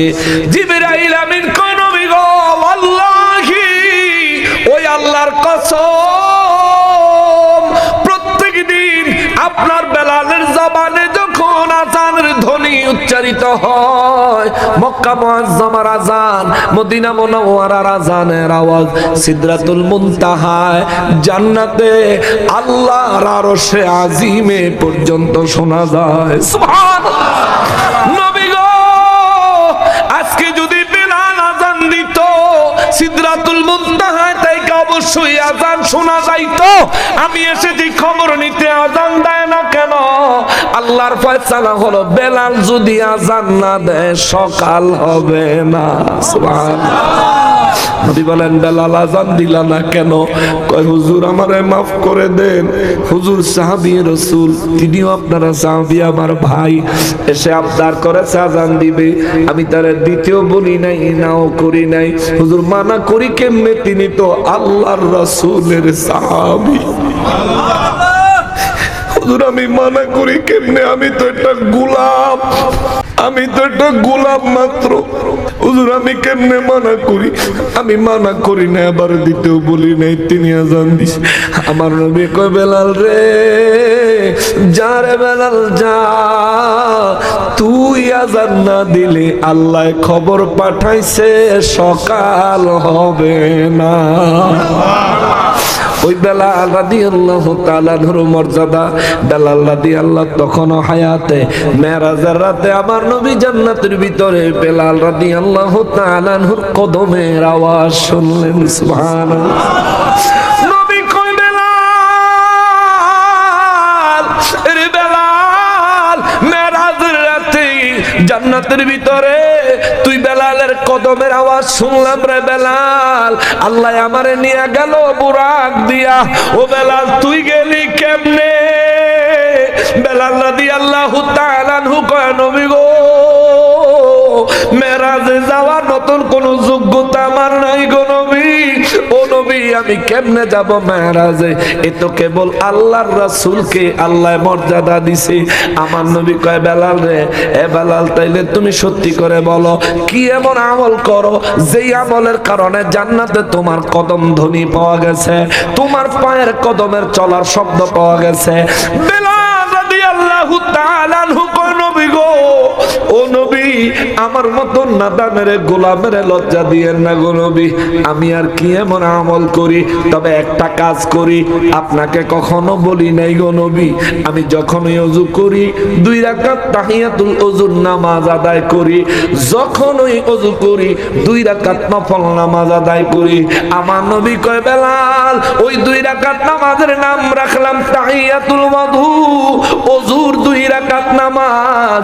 আমার উম্মতের মধ্যে যারা সারা জীবন এই নামাজ আদায় করবে, তুমি বেলাল দুনিয়ায় থাকতে যেমনে জান্নাতে তোমার কদমের আওয়াজ পাওয়া গেছে, আমার ওই উম্মত তুমি বেলালের সঙ্গে জান্নাতি হবে। সুবহানাল্লাহ। বেলাল রাদিয়াল্লাহু তাআলা আনহু 2 রাকাত নামাজ পড়েছেন। প্রত্যেকবার ওযু করার পরে নবীজি এই 2 রাকাত নামাজ পড়তে বলেন নাই। আল্লাহ এই 2 রাকাত নামাজ পড়তে বেলাল রাদিয়াল্লাহু তাআলা আনহুকে নির্দেশ দেয় নাই। বেলাল রাদিয়াল্লাহ এই 2 রাকাত নামাজ আল্লাহর নির্দেশ ছাড়া, রাসূলের নির্দেশ ছাড়া, নিজের উক্তিতে আল্লাহ পাকের আনুগত্য স্বীকারের জন্য আল্লাহ দরবারে দরবারে নিজেকে অবনত দেখানোর জন্য নিজে নিজে উক্তি করে 2 রাকাত নামাজ পড়েছে। ওই 2 রাকাত নামাজ বেলাল রাদিয়াল্লাহু তাআলা আনহুর কদমের আওয়াজ জান্নাতে পৌঁছায়া দিছে। সুবহানাল্লাহ। অথচ এই বেলাল রাদিয়াল্লাহু তাআলা আনহু জীবনের ম্যাক্সিমাম সময় আমার নবীর পিছনে নামাজ পড়েছেন। সুবহানাল্লাহ। আমার নবীজির ইক্তেদা করে জীবনের ম্যাক্সিমাম সময় নামাজ পড়ছেন। নবীজির পিছনে যে নামাজগুলো আদায় করলেন, এই নামাজের কারণে জান্নাতে বেলাল রাদিয়াল্লাহু তাআলা আনহুর কদমের আওয়াজ পাওয়া গেছে এমন বর্ণনা নাই। বর্ণনা হলো ওই 2 রাকাত নামাজ যেটা বেলাল রাদিয়াল্লাহু নিজে নিজে পড়ছে, আল্লাহরও নির্দেশ না, নবীজিরও নির্দেশ না। এ বেটা, মিলাদের কিয়াম আমরা যে করি, নবীজির দাঁড়ায় যে সালাম দেই, তোর বর্ণনা মোতাবেক, তোর দাবি মোতাবেক, আল্লাহর নির্দেশ না থাকলেও, নবীর নির্দেশ না থাকলেও, মুহাব্বতের কারণে যদি বেলাল রাদিয়াল্লাহু 2 রাকাত নামাজ পড়ে তার পায়ের আওয়াজ যদি জান্নাতে শোনা যায়, আমরাও মুহাব্বতে রাহমাতুল লিল আলামিনের শানে দুরূদ ও সালাম এই চট্টগ্রামের জমিনে পড়লে নবী বলেন তোমার দুরূদ ও সালামের আওয়াজ আমার মদিনা মুনাওয়ারায় সরাসরি শোনা যায়। সুবহানাল্লাহ। নারে তাকবীর, নারে রিসালাত, নারে গাউসিয়া, নারে সুন্নাত ওয়াল জামাত, মাওলানা হাসানুর রহমান হুসাইন নকশবন্দি জিন্দাবাদ। কষ্ট হয়ে যাইতেছে আপনাদের? 10টা বাজে গেছে, আমার টাইম শেষ। সম্মানিত হাজিরিন, বেলাল রাদিয়াল্লাহু তাআলা আনহু 2 রাকাত নামাজ নিজের থেকে পড়লেন। এই কারণে আল্লাহ তার উপরে নারাজ হইছেনি? না। খুশি হইছেনি? খুশি হইছে। কি হইছে? খুশি হইছে। আল্লাহর রাসূল নারাজ না খুশি? অথচ আল্লাহরও নির্দেশ না, রাসূলেরও নির্দেশ না, নিজের থেকে করছে। এই তো সামনে আসতেছে শবে বরাত। কেমন? শবে বরাতের রাতে নামাজ আসেনি? আসেনি? কয় রাকাত? আমরা তো 12 রাকাত পড়ি আর কি, না? তাফসীরে কবিরের মধ্যে ফিহা ইউফরাকু ইন আমরিন হাকিম, এই আয়াতে কারিমার ব্যাখ্যায় 4 নম্বর আয়াতে কারিমার ব্যাখ্যায় তাফসীরে কবিরের মধ্যে উল্লেখ করছে শবে বরাতের রাতে 100 রাকাত নামাজ আছে। সুবহানাল্লাহ। জোরে কর সুবহানাল্লাহ। লাইলাতুন নিসফি মিন শাবান নামাজ আছে কয় রাকাত? 100 রাকাত। কয় রাকাত? আর আহাম্মকের দল কয় হুত্তা থাকলেই বলে আল্লাহ মাফ করে দিবেন, কয় শবে বরাতের রাতে ঘুমায়া থাকলে আল্লাহ মাফ করে দিবেন। কত সহজ, কত সহজ। দুজাহানের বাদশা রহমাতুল লিল আলামিন বলেন, সাহাবীরা রে, শবে বরাতের রাত, লাইলাতুন নিসফি মিন শাবানের রাত, এই রাতে তোমরা 100 রাকাত নফল নামাজ পড়বা, 2 রাকাত করে। ইয়া রাসূলুল্লাহ সাল্লাল্লাহু আলাইহি ওয়াসাল্লাম, নবী গো, এই রাতে আমরা 100 রাকাত নফল নামাজ পড়লে আল্লাহ আমাদেরকে কি দিবে? আমার নবী রহমাতুল লিল আলামিন বলেন, উম্মত রে, যে ব্যক্তি 100 রাকাত নফল নামাজ পড়বে রে, আমার আল্লাহ তার জন্য ওই রাতে 100 জন রহমতের ফেরেশতা জমিনে নাজিল করবে। সুবহানাল্লাহ। কয়জন? 100 জন। নবী বলেন এই 100 জনের আমার আল্লাহ 4 ভাগে ভাগ করবেন, 1 ভাগে হবে 30 জন। সুবহানাল্লাহ। সুবহানাল্লাহ। নবী বলেন 30 জন ফেরেশতা, যেই বান্দা শবে বরাতের রাত, লাইলাতুন নিসফি মিন শাবানের রাতে 100 রাকাত নামাজ পড়বে, ওই বান্দার জন্য 100 জন ফেরেশতা, রহমতের ফেরেশতা জমিনে নাজিল হবে। নবী বলেন তার মধ্যে 30 জন ফেরেশতা এই বান্দার জান্নাতের জন্য দোয়া করবে। সুবহানাল্লাহ। নবী বলেন বাকি 30 জনে এই বান্দার জন্য জাহান্নামের আযাব থেকে মুক্তি পাওয়ার জন্য দোয়া করবে। সুবহানাল্লাহ। আবার আমার নবী বলেন তৃতীয় 30 জন, 3 × 30 = 90, তৃতীয় 30 জন আমার আমার নবী বলেন ওই 30 জন ফেরেশতা আল্লাহর কাছে দোয়া করবে এই বান্দার দুনিয়ার হায়াতে জিন্দেগিতে সব ধরনের বালা মুসিবত থেকে আল্লাহ যেন তার হেফাজত করে। সুবহানাল্লাহ। নবী বলেন শেষে যে 10 জন, ওই 10 জন ফেরেশতা এই বান্দার জন্য দোয়া করতে থাকবে সারা রাত। এই বান্দার জীবনের প্রয়োজনগুলো আল্লাহ যেন মিটাইয়া দেয়, তার জীবনের গুনাহগুলো যেন মাফ করে দেয়। জোরে বলেন সুবহানাল্লাহ। শবে বরাতের রাতে নামাজ আসেনি? এখন কেউ বলতে পারে যে এই বর্ণনাটা দুর্বল, কেউ বলতে পারে বর্ণনাটা দুর্বল। ভাই, বর্ণনা দুর্বল হইলেও আমলের ক্ষেত্রে গ্রহণযোগ্য। হাদিসের উসুল জানতে হবে আগে।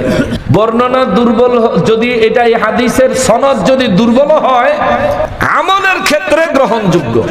আপনি যদি নামাজ এই 100 রাকাত না পড়েন গুনাহ হবে না, কিন্তু পড়লে কি ফজিলত হবে দেখেন। 100 জন ফেরেশতা সারা রাত আপনার জন্য আল্লাহর দরবারে ফরিয়াদ করতেই থাকবে। জোরে কন্যা সুবহানাল্লাহ। আমি আপনি গুনাহগার, আমার আপনার জবানের কথা আল্লাহর পছন্দ নাও হইতে পারে, কিন্তু ফেরেশতারা গুনাহ করেনি? বলেন ফেরেশতাদের গুনাহ আছে? নাই, কিন্তু এই ফেরেশতারা আমার আপনার জন্য দোয়া করবে। 12 রাকাত নামাজ তো এতদিন পড়তেন, যদি সুযোগ হয় 100 রাকাত পড়লে। শবে বরাতের রাতে আমরা সুন্নিরা তো আর ঘুমাই না, একবারে সারা রাত ইবাদত বন্দেগী করে তারপর আমরা ফজরের নামাজ আদায় করে তারপর দোয়া মোনাজাত করে তারপরে এর মধ্যে আবার সাহারি করি রোজা রাখার জন্য, এরপরে আমরা বাড়িতে যাই। তো আল্লাহ আমাদেরকে এবার 100 রাকাত নফল নামাজ পড়ার তৌফিক দেন। জোরে পড়েন আমিন। শবে বরাতের রাতে আর কি কি আমল করা যায়? নূর নবী রাহমাতুল লিল আলামিন বলেন, আমার নবীজির বিবি আমাদের আম্মা জান আয়েশা সিদ্দিকা রাদিয়াল্লাহু তাআলা আনহা বলেন, একদিন নবীজিকে আমি আমার হুজরায় বিছানায় খুঁজে পাইলাম। আমি ভাবছি নবীজি অন্য বিবিদের ঘরে গেছে। এটা ভাইবা নবীজি অন্যান্য বিবিদের ঘরে গিয়ে তালাশ করলাম, নবীজিকে পাইলাম না। পরে ভাবলাম যে গভীর রাতে উম্মতের মায়া নবীজির যখনই মনে উঠে জান্নাতুল বাকিতে চলে যায়। আমার নবী উম্মতের জন্য দোয়া করে কবর জিয়ারত করে। জোরে সুবহানাল্লাহ। আম্মা জান বলেন, কারো ঘরেই যখন পাইলাম না তখন চলে গেলাম জান্নাতুল বাকির দিকে। যায় দেখি রে, পূর্ণিমার চাঁদের চাইতে সুন্দর রহমাতুল লিল আলামিন জান্নাতুল বাকিতে আল্লাহর দরবারে দুইটা হাত বাড়ায়া জোর জোর করে দুই চক্ষু মোবারকের পানি মোবারক ছেড়ে ছেড়ে কাঁদতেছেন। জোরে কন্যা সুবহানাল্লাহ। নবীজি দোয়া করতেছেন উম্মতের জন্য।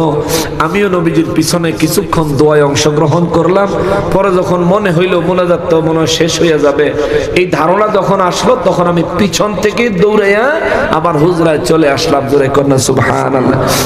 যারা হজে গেছেন, মদিনা মুনাওয়ারায় গেছেন, জান্নাতুল বাকির গেট আর নবীজি রওজা মোবারক বেশি দূরে না, কিন্তু বেশি দূরে না, অল্প একটু। আম্মা জান বলেন, নবীজির মুনাজাত শেষ করে পিছনে ঘুরে যদি আমারে দেখ খেলায়, এই জন্য আমি দৌড় দিছি। সুবহানাল্লাহ কন্যা। আম্মা জান বলেন, আমি দৌড়াইয়া আমার হুজরার মধ্যে এসা নারে তাকবীর, নারে রিসালাত, নারে রিসালাত, নারে তাকবীর, নারে রিসালাত, নারে গাউসিয়া, আলে